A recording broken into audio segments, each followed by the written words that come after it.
Hey y'all, my name is Adina Barnett Miller, but I'm known to my students as Mrs. B. I've been passionate about West Virginia history for as long as I can remember, but my mom would tell you it all started when I was 3 years old and she bought me a West Virginia counties puzzle at Gino's Pizza. I've taught history in Ripley, West Virginia for over 20 years now, and I'm an adjunct professor who teaches college West Virginia history to high school students.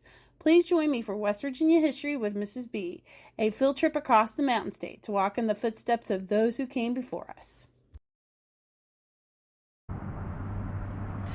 Hey y'all, it's West Virginia History with Mrs. B, and I'm coming to you today from Sutton, West Virginia in Braxton County, and we are going to talk about the Flatwoods Monster at the Flatwoods Monster Museum, which also doubles as the Braxton County Visitor Center.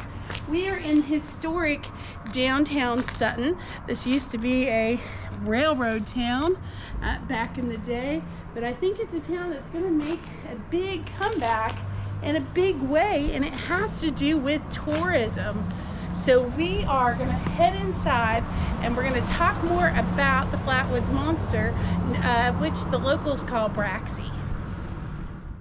Okay, so we are now in the museum and the visitor center, and so I want to tell you the story of the Flatwoods Monster. If you do not know this story already, this is from the Braxton Citizen News. This is what was written in the paper, so I'm going to read this to you. It says, just before dark, 4 boys were playing football on the playground at Flatwoods School. They were local boys and they often played at the school in the evenings. Today would be special because what was seen this evening would cause people to talk for many years to come. The date was September 12th, 1952. When the boys saw what was described as a shooting star that fell to the earth on the top of the hill adjacent to the playground, the place where it landed was known as the Bailey Fisher property. As children are prone to do, they decided to check it out. On the way up the hill, they stopped at Kathleen May home, and Mrs. May plus her 2 sons accompanied the group up the hill. When they got to the top, Mrs. May noticed that the night was foggy and there was a mist in the evening air. She said that the air had a metallic smell which burned their eyes and their noses. About the length of a football field away, they all saw an object that was glowing and hissing. Walking closer to check out the star, they noted it was about 10 feet around. A few feet away from this glowing object, they saw 2 lights, much like the glow of flashlights, about 12 inches apart. One of the boys had a flashlight, and when he turned it on the object, a huge creature with a bright red face, bright green clothing, a head which resembled the ace of spades, and clothing which from the waist down hung in great folds, was seen. As the creature seemed to be floating on air towards them, the group all ran from the hill back to the May home to call the sheriff. The sheriff, Robert Carr, and Deputy Burnell Long were investigating a report of a burning object thought to be a downed plane below Gasway on the Elk River. By the time they got to Flatwoods, much evidence was destroyed by people who had heard the story and had gone to see the monster for themselves. Newspapers sent special reporters to cover the story. Many investigators also came and took soil samples. One well-known scientist, Ivan Sanderson, and his assistant, Eddie Schrodenberger, came from New York City. Mr. Sanderson was known for his studies of odd and unusual happenings. With Mr. Schrodenberger, he made a detailed study of the land and soil. Pictures were taken, some of them from airplanes. Mrs. May and the boys were all questioned many times about what they had seen, and stories were all the same. With all the attention given to this sighting, one would think that a report would have been definite. However, it never revealed what was found from the scientific test or the investigation. So, here we go. Here's reporters asking questions of the local Flatwoods mayor. And so there's history mixed with the the current stuff. So here's Braxton County Monster Day declared by the governor in 2016. And here's Braxton County Monster Day as well. And then this is a story that parallels with that. It says, this is an account by Audra Harper detailing her experiences near Heaters, which is 3 miles north of Flatwoods. It parallels the Flatwood Monster story. It said it alleges to take place before the September 12th sightings. So, and that names have been redacted to protect privacy. She said, one night, Blank and I started to the store and were taking a near out through a field. We looked on the hill and saw a fire. I said, I wonder that is up there. And she said, oh, probably just Jess Blank fox chasing. We may have a half a dozen words and glanced back up again, and this time it was a ball of fire. This time we couldn't take our eyes away. As quick can be, that ball of fire vanished, and a tall black figure, 3 heights of a man, stood in the same place. We started running. We crossed a barbed wire fence that I never even saw and came to a gate. We opened it and started to close it. It was right behind us, she said. I didn't think it would be possible, for it would have run twice the distance we did. I turned around and fastened the gate. Before I looked up, there it stood. I can't remember anything, but there's this huge black shape. We turned and ran through a field that is in daylight. You could hardly find a path between rocks and boulders. Blank had the light and I didn't have any, but I never even stumped my toe. I think God must have been directing my feet. We made it to the store, half scared to death, knowing we still had to return the same way we came. We tried to borrow a gun, but everyone thought we were just imagining things. They didn't believe a word we said. We started back alone, but 2 neighbor boys had come down for a beer or two, and they went back past this awful place with us.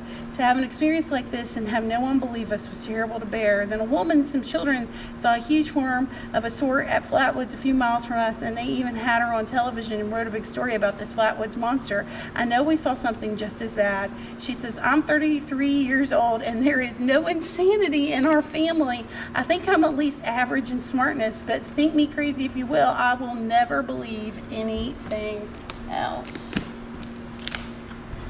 So here's Miss May, and then here's the boys.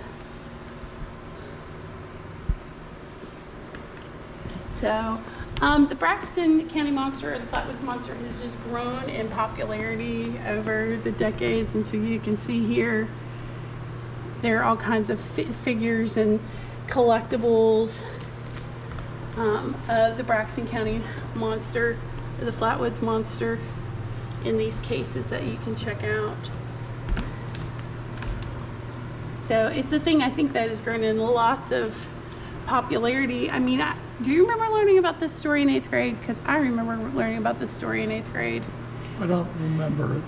You don't remember it? When was the first time you remember learning about the Flatwoods Monster? I think I was in filmmaking class, or film appreciation class at West Virginia State. Oh, so you Somebody didn't know. had done a movie about the Flatwoods Monster, the Braxton County Monster, I think that's what they called it. So you didn't know about it till you were in college? Right. Did you know about Mothman before you were in college? Oh, yeah. Okay. All right, so this is when you didn't know. Okay, so here we go. Here's some of the figures and things. These were sold by the JCs to fund the first kindergarten program in the county. These lanterns were. That's a hoot. So here's a mold of the Braxton County Monster lanterns. Wow. So there's this one. Nice. Here's some more. This piece of wood was taken from the once standing tree where the Flatwood monsters were seen to appear. Look at all these. So, that's wild.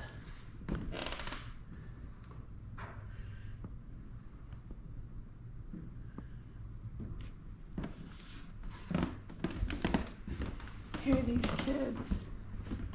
Ronnie Shaver's freshman class. I'm assuming that's at Burnsville.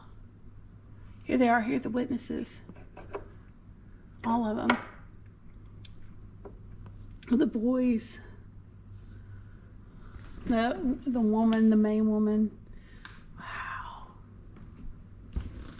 That's wild. Okay. All right. So here's a couple imaginings of the Flatwoods Monster. It says this was a costume that was assembled by a local youth theater group from found in store-bought items. It was used in a play which retold the story of the sighting in 1952. Wow.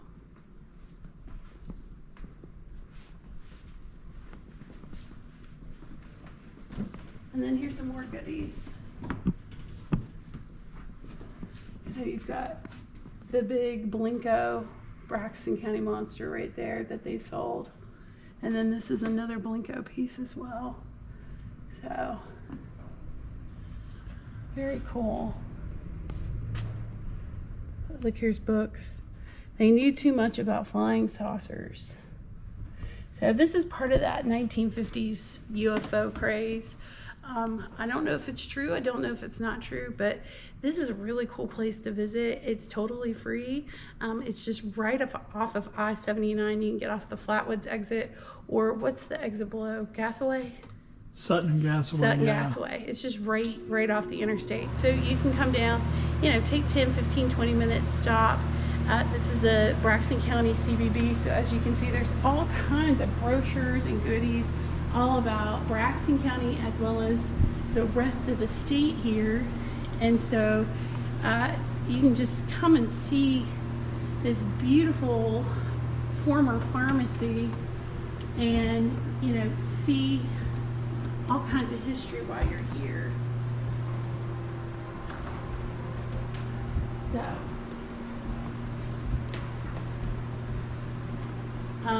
So me and the Flatwoods Monster hope that you'll stop by, check this place out. It's really cool, and it's full of all kinds of exciting and interesting remnants about the Flatwoods Monster. So thanks for joining us. Hey y'all, it's West Virginia History with Mrs. B, and we are going through downtown Sutton, West Virginia, in Braxton County. And so we're just checking out the sights and scenes and seeing what this little community that happens to be the county seat of Braxton County has to offer. So this is Main Street right here. We're getting ready to turn out one. And so you can see that way. Look at the cute little elk theater. It's adorable. We'll drive by it again here later. And then we're out on Main Street. And so you can see there's a lot of work going into these buildings. There's the CVB. And look at that statue. That is neat. And here's the Braxton County Courthouse and the jail. It's a beautiful historic building. And here happens to be the Bigfoot Museum in town if you're interested. And the Country Corner Cafe. So we're going to drive on these beautiful brick streets just to see a little bit more of the town. And there's the Sutton Public Library. I mean, you think about these streets, Dave, they're at least what, 120, 130, somewhere in there. Yeah. Well, and these brick streets will probably be here long after you and I are gone. So, but look at these beautiful little houses here in town. That one is gorgeous.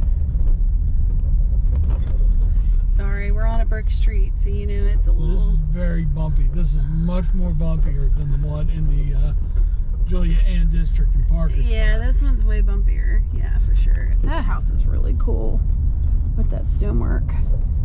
Oh, here's what was Cafe Semino. It's now the Elk River Hotel and Cafe. Oh my gosh, it's so adorable. And they have glamping domes, and I have been wanting to come down and do this, and you can see the Elk River behind us. So, very cool. Very, very cool. And then this was a historic bridge. You can't go over it anymore. But this might be a good place to pull over. Turn around. And turn around. But this is part of the Elk River Water Trail. And we had a lot of rain earlier this week, so that's why the Elk River is running so really high. Running really high. So I hope y'all enjoyed that little tour of downtown Sutton. I can't wait to come back to go there. Put that like right on the top of our list of things to do in 2020 something. The Elk River Inn. I've been wanting to go there for like forever. Do you see the domes, Dave? In the back, yeah, I see the domes, and then there's by the river. They got a big dome. That's a dining dome. You can eat. You can have dinner in the dome. That is a beautiful building. Oh, it's spectacular. And have you seen the rooms and stuff? Pictures of it? I can't say that I have. Oh, well, I'm gonna show you that when we get home. I was gonna say I'm gonna show you when we get home because you're gonna be like, oh, why did we not stay? It is gorgeous. So this is it's a place I think that is seeing a revival due to tourism, and I think that's great. We definitely want all little West Virginia towns to thrive and to do well, and I think that this is one it's on its way back. So I think being located in the central part of the state. Oh, and right off of I-79. Off of 79, and plus the Elk River is here, and it's really nice and navigable. Agreed. I think that's going to get a lot of people here. All right. Well, I hope you enjoyed chatting with us. Thanks, y'all, for watching. Please like, share, and subscribe to West Virginia History with Mrs. B on both Facebook and YouTube.